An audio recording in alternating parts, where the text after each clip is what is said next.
بسم اللہ الرحمن الرحیم۔ السلام علیکم۔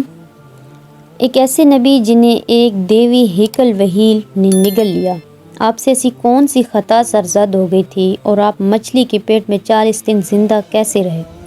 اس ویڈیو میں ہم اس ہستی کے متعلق جانیں گے جن کا واقعہ قرآن مجید میں یونس اور تورات میں جونا کے نام سے آیا ہے۔ تاریخ میں اسواری قوم ایک عظیم اور طاقتور قوم کی حیثیت سے جانی جاتی ہے جس کا دارالحکومت آشور تھا۔ آشوری دراصل بنی اسرائیل کی نسل سے تعلق رکھتے تھے جو بخت نصر کے حملے کے بعد غلام بنا کر بابل اور عراق لائے گئے تھے۔ اس زمانے میں دریائے دجالہ کے کنارے نینوا نامی ایک چھوٹی سی بستی تھی۔ آشور کے کسی بادشاہ نے ایک دیوتا کے نام پر نینوا میں ایک مندر بنوایا۔ رفتہ رفتہ دوسرے بادشاہوں نے بھی مندر اور عمارتیں بنانا شروع کر دی اور ایک دور ایسا آیا کہ یہ چھوٹا سا علاقہ سلطنت آشوریہ کے نام عظیم الشان دارالحکومت میں تبدیل ہو گیا۔ نینوا شہر کے بیچوں بیچ مندر اور شاہی محل تھے جہاں سے آشوریوں کا بادشاہ پورے سلطنت پر حکومت کرتا تھا اور اونچے تخت پر بیٹھ کر بازاروں، گلیوں اور تفریح گاہوں کا نظارہ کیا کرتا تھا۔ آشور کے مغربی علاقے میں لہلہاتے کھیت، پورا شہر درختوں اور باغات سے سرسبز شاداب تھا۔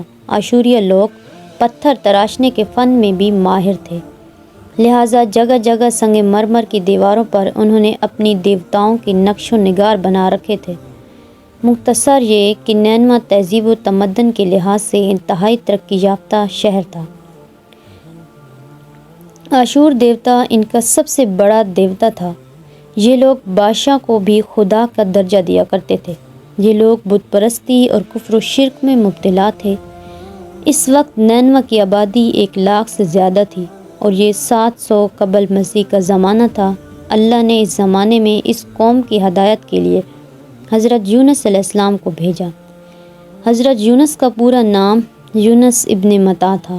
آپ حضرت ہود علیہ السلام کی اولاد میں سے تھے، جبکہ بعض مصنفین نے لکھا ہے کہ یونس علیہ السلام کا تعلق بنی اسرائیل سے تھا۔ آپ حضرت یوسف کے چھوٹے بھائی بنیامین کے بیٹے تھے۔ جب آپ کو نبوت ملی اس وقت آپ کی عمر 28 سال تھی۔ آپ پر ایک صحیفہ بھی نازل ہوا جو تورات میں یونا کے نام سے موجود ہے۔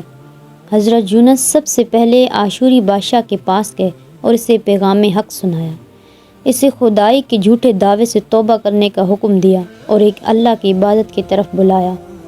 یونس علیہ السلام نے ان اسرائیلی قیدیوں کو آزاد کرانے کا بھی حکم دیا جسے اس نے قید کر رکھا تھا۔ نینوا کا بادشاہ آپ کی باتیں سن کر غضبناک ہو گیا اور آپ کی جان کا دشمن بن گیا، لہذا آپ علیہ السلام نینوا کے عوام کے پاس گئے اور انہیں توحید کی دعوت دی، انہیں شرک و بت پرستی اور دوسری برائیوں سے توبہ کرنے کو کہا، مگر اہل نینوا نے ایمان لانے سے انکار کر دیا اور اللہ کے رسول کو جھٹلا دیا۔ یونس علیہ السلام مسلسل اس کوشش میں رہے کہ ان کی قوم کے لوگ راہ راست پر جائیں۔ آپ نے انہیں بہت سمجھایا اور دعوت کے کام کو جاری رکھا۔ دیکھتے دیکھتے 40 سال کا عرصہ گزر گیا، لیکن یہ قوم حضرت یونس کا انکار کرتی رہی اور شرک پر ڈٹے رہے۔ نیز حضرت یونس کو دھمکیاں بھی دی کہ اگر آپ نے آشور کے خلاف کچھ کہا تو وہ آپ کو قتل کر دیں گے۔ آخرکار حضرت یونس علیہ السلام اپنی قوم سے مایوس ہو گئے۔ جب ان کی سرکشی اور نافرمانی انتہا کو پہنچ گئی تو اللہ نے حضرت یونس کو حکم دیا کہ لوگوں کو آگاہ کر دو کہ 3 دن کے اندر ان پر عذاب آنے والا ہے۔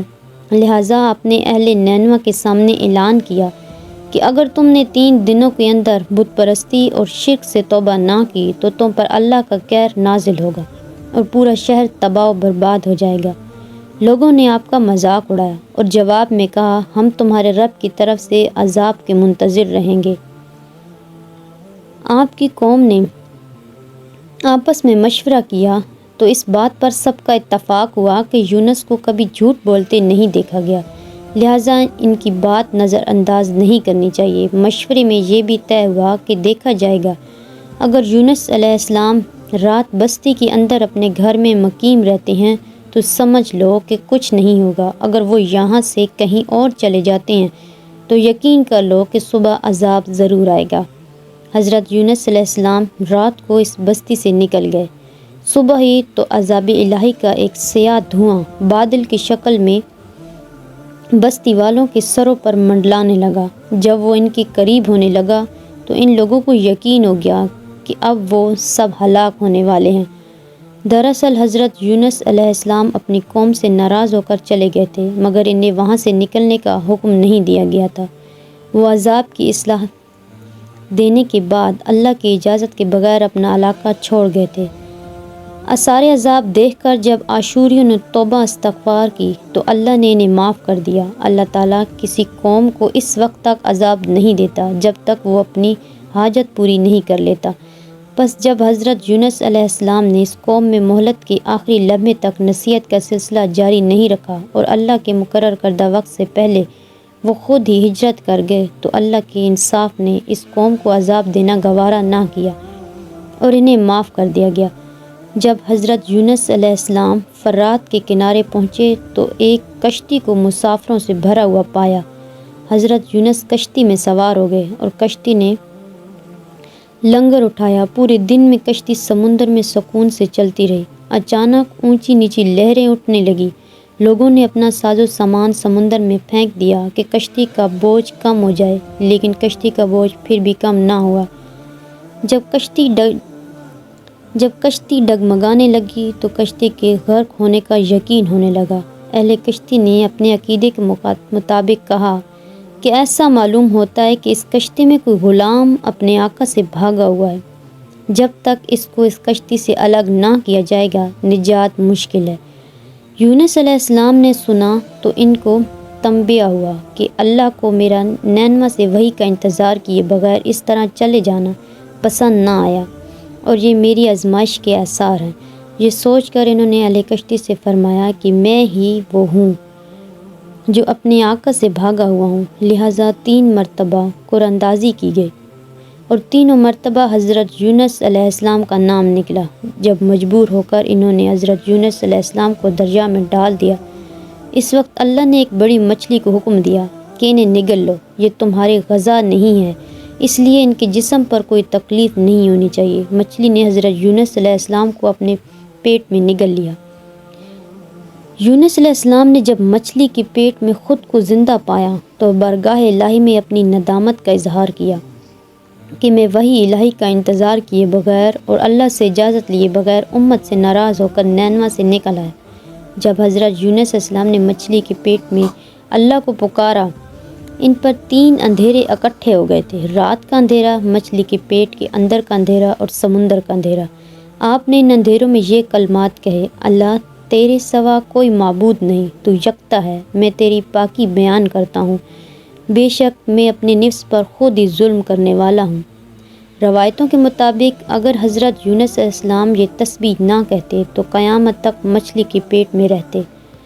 رسول صلی اللہ علیہ وآلہ وسلم نے فرمایا کہ جب یونس علیہ السلام نے یہ دعا کی تو یہ کلمات عرش کے گرد گھومنے لگی۔ فرشتے کہنے لگے کہ یہ بہت دور دراز کی جگہ سے آواز آ رہی ہے، لیکن کان اس سے پہلے اس سے آشنا ضرور ہیں اور آواز بہت ہی کمزور ہے۔ اللہ نے حضرت یونس علیہ السلام کی درد بھری آواز کو سنا تو فرمایا: کیا تم اس آواز کو نہیں پہچانتے؟ انہوں نے کہا نہیں۔ فرمایا: یہ میرے بندے یونس علیہ السلام کی آواز ہے۔ فرشتے نے کہا: یہ وہی یونس ہے جس کی پاک عمل قبول شدہ ہر روز تیری طرف چڑھتے تھے، اللہ تعالیٰ مصیبت کے وقت اس پر رحم کر۔ تو اس وقت اللہ نے مچھلی کو حکم دیا کہ وہ آپ کو بغیر کسی تکلیف کے سمندر کے کنارے اگل دے۔ روایتوں کے مطابق یونس علیہ السلام 40 دن اس مچھلی کے پیٹ کے اندر رہے اور اس کے بعد اللہ کے حکم سے اس مچھلی نے آپ کو سمندر کے کنارے اگل دیا۔ مچھلی کے پیٹ میں رہنے کی وجہ سے آپ کا جسم ایسا ہو گیا تھا جیسے کہ پرندے کا پیدا شدہ بچہ، جس کا جسم نرم ہوتا ہے اور جسم پر بال تک نہیں تھے۔ اگر حضرت یونس علیہ السلام بہت ہی کمزور اور ناتوانا حالت میں خشکی پر ڈال دیے گئے۔ اس کے بعد اللہ نے سمندر کے کنارے پر ایک بیلدار درخت اگایا۔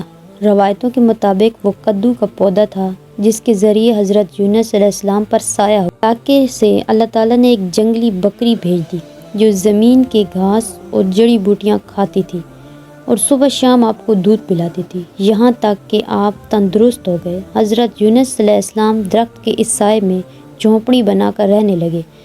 حضرت یونس علیہ السلام کی قوم انہیں تلاش کرتی ہوئی ایک دن اس ساحل کے کنارے پہنچ گئی اور انہوں نے آپ کو دیکھ لیا۔ انہوں نے آپ کے ہاتھ پر اسلام کی بیعت کر لی اور ساتھ ہی اللہ سے توبہ استغفار کرنے لگے۔ حضرت یونس علیہ السلام دوبارہ نینوا چلے گئے اور وہاں رہ کر اپنی قوم کی رہنمائی فرمائی۔ یونس علیہ السلام کی زندگی نینوا ہی میں گزری اور وہیں آپ کا انتقال ہوا۔ اس قصے سے ہمیں یہ سبق ملتا ہے کہ کسی بھی حال میں اللہ کی رحمت سے مایوس نہیں ہونا چاہیے اور نہ ہی ہدایت کے معاملے میں اپنی ذات پر بھروسہ کرنا چاہیے۔ ہدایت بس اللہ ہی کی طرف سے ہے، ہمارے ذمے بس پیغام حق پہنچانا ہے۔